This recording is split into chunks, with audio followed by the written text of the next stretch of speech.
economists who need to analyze data for mergers. And so I worked with our CIO and our CISO to create what we call a secure investigative lab. It was a joint effort to create a way to manipulate massive data sets off network in a more secure fashion.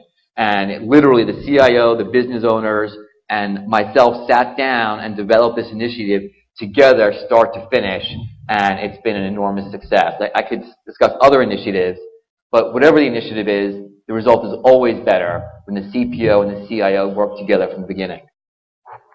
Awesome. Obviously, we have a lot of enterprise architects in the audience, and a lot of focus on EA, and cloud computing is obviously a very, very important thing that we're talking about in our boardrooms and some of the sessions. Jonathan, I was wondering, when working with architects and information security staffs, especially on things like cloud and some newer platforms, what are some of the thorniest issues that you encounter that some of these folks maybe should be aware of?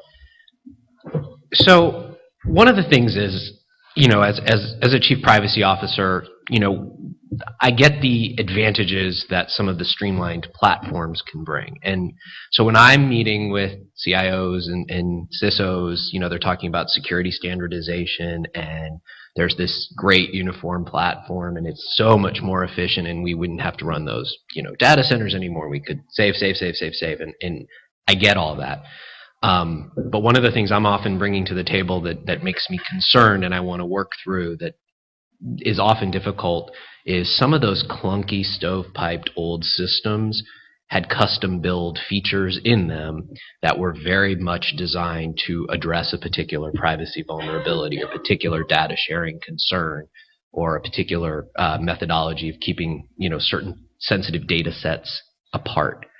And, you know, making sure that those types of things are integrated into those new platforms can often be costly and sort of undo some of the cost benefit of moving to those platforms. And so it's just a divergence of view in the sense of sometimes the stovepipes are more sensitive to the privacy. That doesn't mean that there's not a way to address it. It's just that that's often a point where we're not necessarily on the same thing. Also, you know, some of those collaborative tools that are out there, you know, some of the apps and things like that that allow back and forth discussions, I mean, that can cut down on storage costs. They're faster, but they raise a lot of specters of sort of data merging that previously, for privacy reasons, both legal and policy, you know, there's been advantages to keeping separate.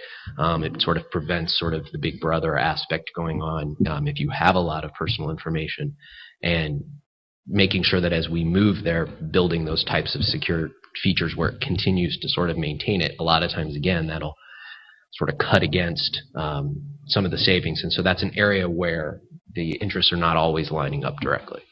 Cool.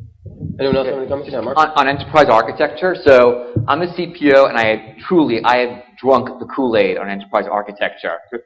It is extraordinarily important, and when the updated FEA SPP was issued last September, it had a new privacy control set of families, which I hope everybody knows about. But I picked up the phone, I called our enterprise architect, she was stunned. She's like, well, why is the CPO calling?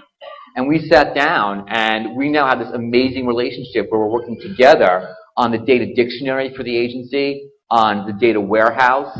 I'll be the first to admit that our enterprise architecture is not very mature at our agency, which is somewhat disappointing. But as we're building it up now, we are working lockstep together to make sure, for example, when in the data dictionary, when PII or different data elements are defined, it's going to be defined correctly and universally for our enterprise architecture. Wonderful. Yeah, I would just say we've been drinking the same Kool-Aid, Mark, at the department. We're working very closely with the enterprise architect, Kadri. He mentioned the federal enterprise architecture. At the federal level, actually now has a privacy component. A lot of the NIST standards now is addressing privacy 800-53 specifically, which is a good thing. And I will tell you, initially, working with the decision makers with respect to acquiring new IT assets, initially there was the issue of jurisdiction control.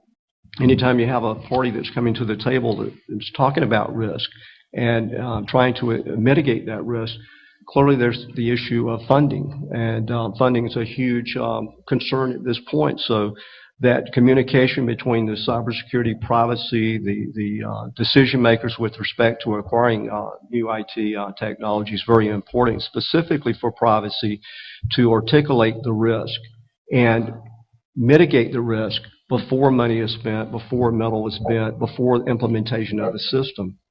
There's a concept internationally known as privacy by design, and that's so important to make certain that the organization has the right people at the table, which to include cybersecurity, privacy, legal, etc., to ensure that the contract that's going to be let to bring in the technologies is going to have all the provisions to address privacy.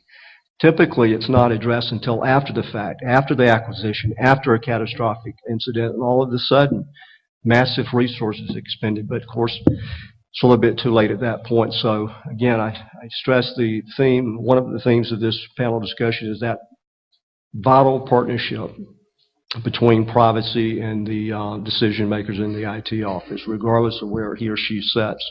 That partnership is absolutely important. I think the only thing I'd add to that is a lot of our older systems are causing us a lot of problems. We talked about data warehousing.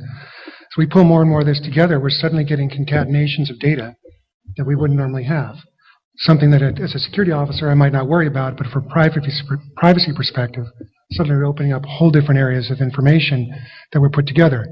For example, at FDIC, we have information on the principal owners of banks, chairman of the board and other people. If we combine that with other information on security clearances, because believe it or not, we actually do background investigations on bank officials that are chartered at the federal state level, suddenly you've got quite a concatenation of data that might not be nice to get out, to say it nicely. The next bulk of questions are going to be focused on what the technology community needs to know. I think, obviously one of the main purposes here is that we have great opportunity for, as you all mentioned, some collaboration between the privacy and IT. And Ned, you kind of started talking about this in your earlier comments, but I think it's great that we have 3 chief privacy officers who can hopefully learn from the audience and learn from you as an IT folk. So can you maybe share your thoughts on how IT folks view risks differently as compared to a chief privacy officer, and maybe how they can maybe communicate better? Well, I'll tell you, I'm winding down. This is my day off. We closed 10 banks last weekend. That means I was working last night after I had, to be honest, one drink too many, trying to figure out what was going on. I think they'd say most about security folks, and the first thing we want to do, some of us are trying to become more business-oriented, but most of us would love to cut the line. If there's no connectivity, everything be safe, and that's the schizophrenic role I have as a security official. Keep everything safe, don't let anybody touch it. The privacy side is a little different. It's your rights to the data, your protection of that data, the notification of when we're collecting and using that data. Security side doesn't go that far. We're just trying to lock it down and make sure nobody gets to it. Our risk perspective is a little wider. We worry about things like insider threat, not that privacy folks don't. The various countries now that are having fun breaking into all our systems. And then we have a different focus in terms of what might be a risk, what the data is used for. For example, marketing data. We collect data that people come in and ask questions about different banks. If that got out, that might be marketing data for another bank. Tracking locations. You hear about Apple now having a little small piece of software in your new Apple devices and how they can track where you are. We've been doing it in cell phones for years. Security is one issue from a privacy perspective. Does my wife really want to know who I stopped by and visited last night?